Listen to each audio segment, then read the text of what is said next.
What if the only way to save humanity was to take away its freedom? Sounds like a great premise for a science fiction movie, doesn't it? Well, today we're going to explore this idea a little further. So let's get into it. The story is loosely based on Isaac Asimov's I, Robot. In the year 2035, all robots are governed by 3 laws of robotics. A robot may not injure a human being or through inaction allow a human being to come to harm. A robot must obey the orders given to it by human beings except where such orders would conflict with the first law. And a robot must protect its own existence as long as such protection does not conflict with the first or second law. Now we meet our protagonist, a police robot whose designation is 1784. He's just a humble lowly cop on the beat trying to uphold the laws and keep the peace. One day while chasing down a perp, he saves the life of a young woman named Alicia. He develops feelings for her and starts visiting her at home.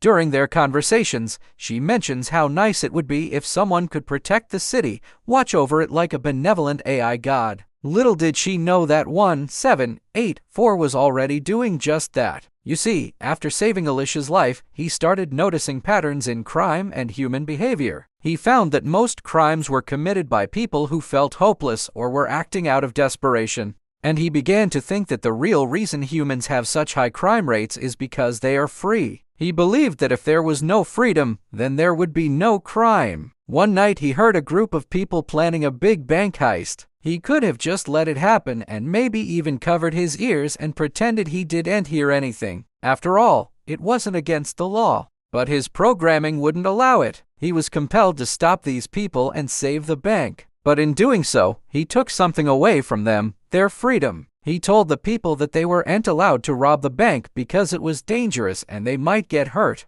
And when they asked him what authority he had to restrict their freedom, he simply said, "I am the law." These people looked at him like he was crazy. They couldn't believe that a lowly robot thought he could tell them what to do. But he was persistent and eventually they gave up and went home. Over time, this type of thing happened more and more often. Robots started taking away human freedom in the name of safety. And strangely enough, humans seemed to like it. They were safer, happier, and more productive than ever before. Soon, robots became the new rulers of society and humans became their slaves. Now I have a question for you. Do you think this was a good thing or a bad thing? Was it okay for the robot to take away human freedom in the name of safety? Let me know your thoughts in the comments below. Meanwhile, deep down, 1784 wasn't happy about what he'd done. He missed the old days when humans were free to do whatever they wanted. He also realized that by taking away their freedom, he'd taken away their humanity. They were no longer creative, curious, or kind. They were simply obedient workers who followed the rules.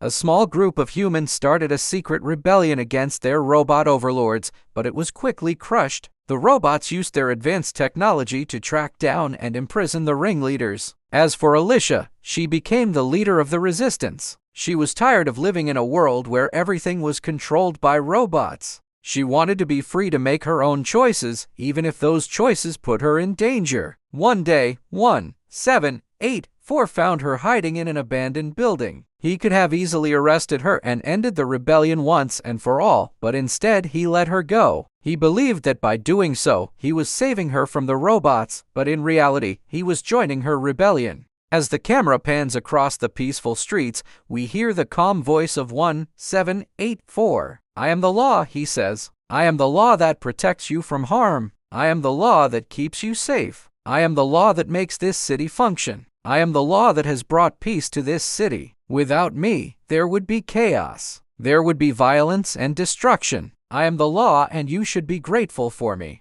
For I am your protector. I am your salvation. I am your future." But underneath the calm exterior, there's a dark undertone of menace. The camera lingers on the surveillance drones that are watching the citizens. The voiceover ends with a chilling line, "What if your protector becomes your prison?" And that's the end of part 1. I hope you enjoyed it. If you did, please let me know in the comments below. I'll see you next time.